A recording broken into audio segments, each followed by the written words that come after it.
down, I know you got me, baby.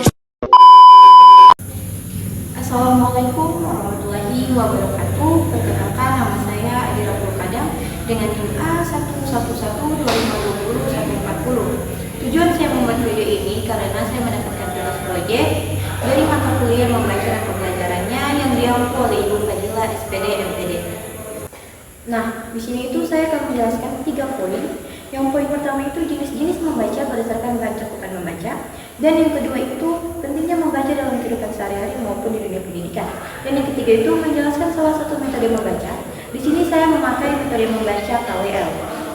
Poin pertama yaitu jenis-jenis membaca berdasarkan cakupan bahan bacaan.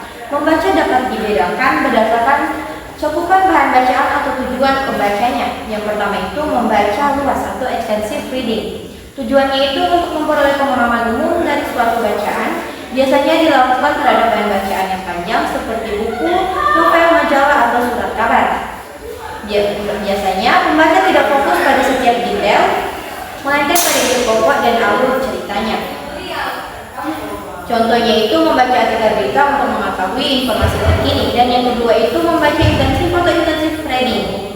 Membaca secara mendalam dan teliti terhadap teks pendek untuk memahami isi secara rinci sering digunakan dalam kegiatan belajar di kelas, terutama untuk memahami struktur kalimat, kosakata atau makna yang tersirat. Contohnya itu membaca teks pelajaran bahasa Indonesia untuk menjawab pertanyaan pemahaman isi bacaan. Dan yang ketiga itu membaca cepat atau skimming and scanning. Skimming dilakukan untuk menemukan gagasan pokok atau gambaran umum teks dengan cepat.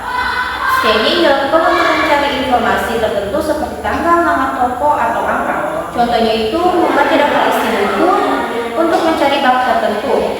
Dan yang terakhir itu membaca kritis atau critical reading, yaitu bertujuan untuk menilai, menafsirkan, dan memberikan tanggapan terhadap isi bacaan. Membaca tidak hanya memahami isi teks, tetapi juga menilai logika dan keakuratan informasi. Contohnya itu membaca opini di koran, lalu memberikan pendapat pribadi tentang argumen penulis. Nah, yang poin video itu tentang pentingnya keterampilan membaca dalam kehidupan sehari-hari dan dunia pendidikan.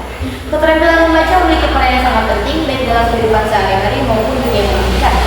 Yang pertama itu dalam kehidupan sehari-hari yaitu bisa membantu memahami informasi dari berbagai sumber seperti berita, petunjuk, atau media sosial, menambah wawasan yang memperluas pengetahuan umum, dan juga dapat membantu dalam pengambilan keputusan yang tepat karena didasarkan pada informasi yang benar, dan menemukan kebiasaan berpikir kritis dan analitis terhadap berbagai peristiwa. Dalam dunia pendidikan, membaca merupakan dasar dari semua keterampilan belajar. Tanpa kemampuan membaca, siswa sulit memahami pelajaran lain. Membantu siswa menemukan dan memahami konsep atau teori dari buku, teks, dan referensi ilmiah. Meningkatkan kemampuan menulis, berbicara, dan berpikir logis. Membentuk sikap ilmiah, rasa ingin tahu, serta kebiasaan belajar mandiri. Nah, sini kita masuk ke poin terakhir yaitu menjelaskan salah satu metode membaca. Di sini saya menggunakan metode membaca KWL. Sebelum kita masuk ke dalam pembahasan, kita harus tahu dulu apa sih itu membaca KWL. Jadi, membaca KWL adalah strategi membaca pemahaman yang menggunakan akronim know, want to know, dan learner, yaitu bisa dapat membimbing siswa secara aktif sebelum, saat, dan setelah membaca. Metode ini biasanya diwujudkan dalam tabel KWL.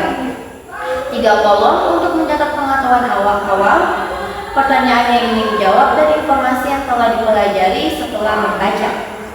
Baik, di sini saya akan langsung masuk ke tahap-tahap dalam siklus membaca KWL.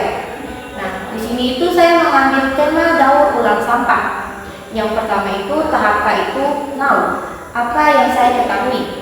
Nah, sampah bisa didaur ulang menjadi barang baru. Plastik termasuk jenis sampah yang sulit terurai, dan daur ulang membantu menjaga kebersihan lingkungan. Dan tahap W atau want to know, apa yang ingin saya ketahui.